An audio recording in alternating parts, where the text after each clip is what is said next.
Hey guys, welcome back to my channel, or welcome to my channel. I'm Jess. I am the founder of Stark Skincare, and we will be talking about some business today. So I have a private Facebook group, maybe you're part of it. It's called Vers Nouveau. It's not open right now for new members, but perhaps we will open it back up. It's a group that I run with Mercedes from L'Amour et la Musique. And it's where we basically discuss aspects of the green beauty industry or the beauty industry in general that kind of irks us, or just different marketing things we want to discuss, or just sort of just some bigger issues that come into play with the health and beauty and wellness industries, and it's very interesting. Anyways, so something that was recently brought up was a lawsuit between Sephora and a company called OCC Cosmetics, Obsessive Compulsive Cosmetics, something like that. It's not a brand that I'm familiar with, but apparently they had a bunch of issues with Sephora, and that started a broader discussion about what it means for indie brands to be in retailers, and then some people were asking me why I am direct to consumer and I no longer sell retail.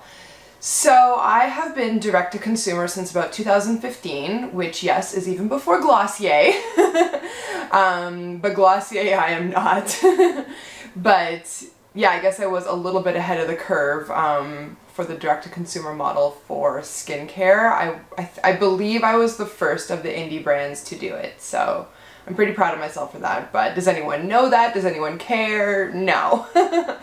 But alas, such it be. Such it is it be.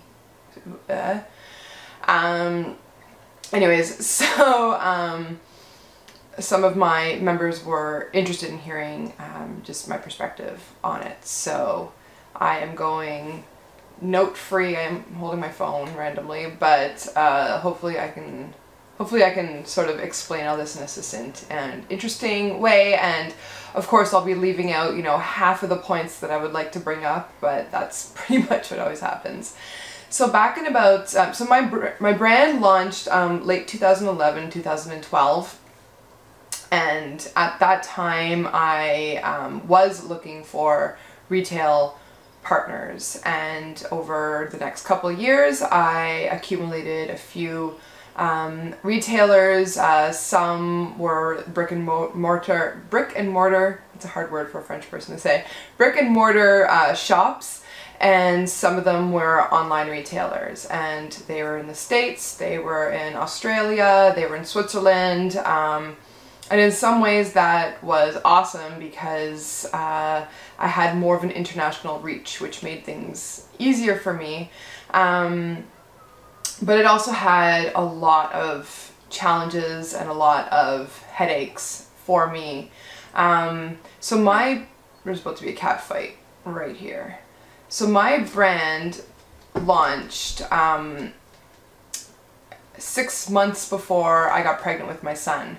So it was a very busy time for me. When my brand was booming and really growing, I was pregnant, and then I had a newborn, and it was just a lot on my plate. I've always run my business solo. I've had some help from my husband, but he's not an employee of mine.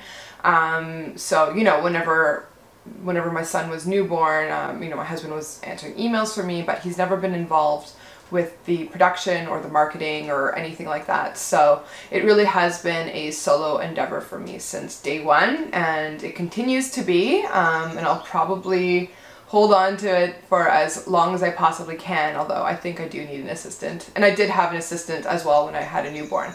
So I had a production assistant who worked with me a day a week, and it made a huge difference. She's super awesome, so you never know. She may actually come back, but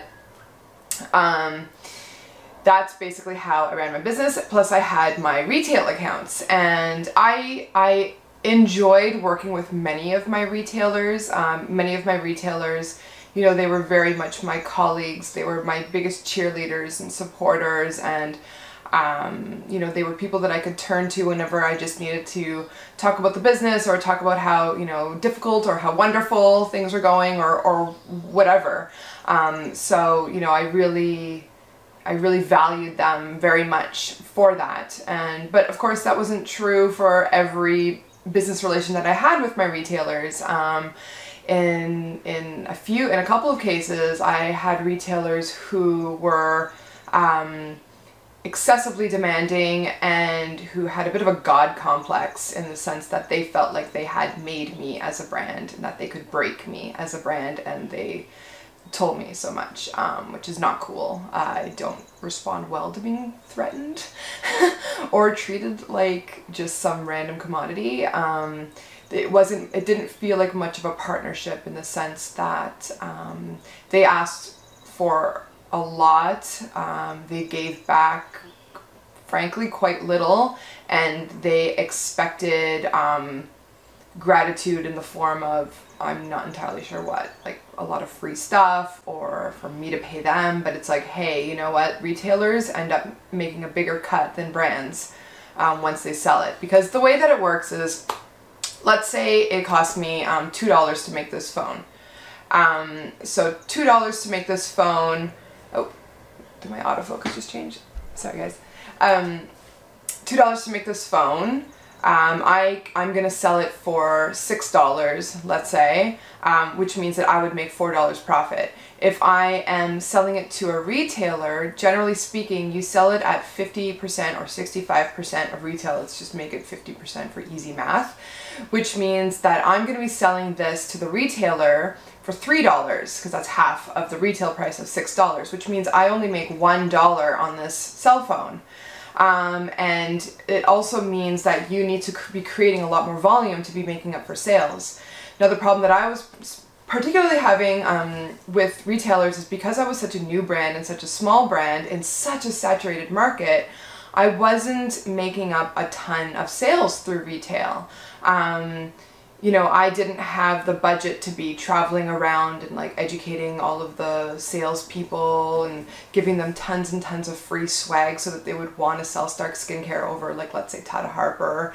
I didn't have that kind of pull, and it really comes down to, you know, the salespeople and who they are being driven to market, right? And that makes total sense. Like, if you're working, let's say, commission, or if you're working with brands that give you lots of freebies, like, who are you going to market? The one who is harder to sell because they're a new brand that no one's heard of, or the one who sells much easier because they're a bigger established brand and they're gonna, you know, show up next month, pat you on the back, give you a t-shirt and like a bag of swag, and, you know, so it was really hard in that sense that you're sort of competing with other brands within like the retail, like that shelf space. And speaking of shelf space, retailers also request that you provide all of the POP, like the point of purchase material, all the merchandising stuff. So like if it's posters or signage or display units and that kind of stuff, we have to, as brands, supply that to the brick and mortar stores. So if you imagine how much it would cost to get into a store like Sephora, where you need to have like a freestanding shelf space, let's say it's like 5 or 4 feet tall by like 3 feet wide, 3.5 feet wide, and it has to be both merchandised and branded for your own brand, but then also meet the really specific and very, very rigid requirements of a store like Sephora. That's going to be costing you like, I don't know, $15,000. And let's say you are in 4 Sephoras. I mean, that's a lot of money. That's, what is that? That's like $60,000. And, you know, as a Canadian, 60,000 US dollars is pretty close to $100,000. So that is a ton of money. And there's nothing that's ever really guaranteed. I mean, with the smaller retailers that I was with, there was sort of these unspoken rules where I couldn't be in, like, you know, 4 shops on like Saint Laurent Street in Montreal. Like, that doesn't make sense. If I'm going to be in Montreal, it would really have to be in different neighborhoods, or even some stores would request that you are city exclusive, so that if I was in, you know, blah blah in St. Louis, like that would be the only store that I would be in St. Louis. And there was no like real legal requirements for them to purchase a certain amount per year. So, you know, I could be promising Joe Schmo's apothecary that I will just be theirs because, you know, let's say it's like my 3rd month in business, and then lo and behold, a much bigger store comes along and wants, you know, to carry my stuff, but they're just up the street from Joe Schmo's, and then, you know, there's like a real conflict there. And a lot of us indie brands, like we're so full of integrity that we will stick with, you know, like our family, like our original people who've been supporting us since day one, because that's what feels right for us, but it's not necessarily like the smartest business move. So there was stuff like that. There was, you know, particular issues that I was having with some retailers who were borderline verbally abusive with me. And I don't take kindly to any of that kind of bullshit in my life. It's one of the reasons why I am an entrepreneur and work for myself, is that I can't be in toxic environments like that. I just absorb too much of it, and it just really, really breaks me down. So, you know, I had a couple of retailers like that, and you know, they were so concerned of me ever undercutting them. So that's another issue that you do have if you are in retail, is that you can't be just like doing sales all the time if your brands are, if your retailers aren't doing sales, because you know, you're sort of like taking sales away from them and to your shop, which I found a lot of retailers were very sensitive about, which I didn't agree with that, because, you know, I would send customers to them, you know, but I didn't necessarily feel like retailers would send their customers to the brand specific websites. And, you know, as a brand, whenever you get a sale directly on your website, like think of how much more money you're making. Like if you remember just sort of that cost breakdown that I was telling you guys about, like if I'm making just like the $1 on this phone to the retailer, I'm making $3 whenever you guys purchase directly from me. Is that what the cost breakdown was? No, I can't quite remember. But you know what I mean. Like you're making far more profit whenever you get a customer purchasing directly from your website. Eventually in 2015, just with all these little issues, you know, like a lot of these like interpersonal problems with like maybe just, it was only like really 2 stores. Most of the stores I worked with were lovely, like I had to do like a bunch of journaling when I was like trying to come up with this decision. I did a lot of crying. Ooh, my battery's running out. Oh no. Okay, I'll try to power through.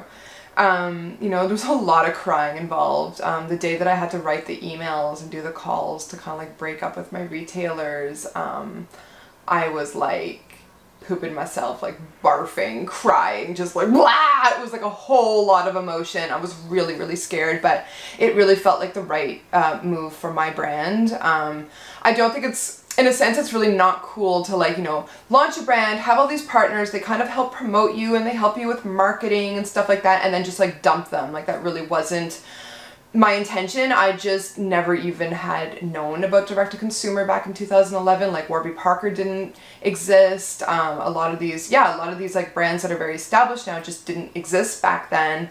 And then as soon as like I started, you know, these first few brands started popping up, you know, what's that, like Harry's, the shaving company, Warby Parker, now Glossier, like there's way more of these brands now.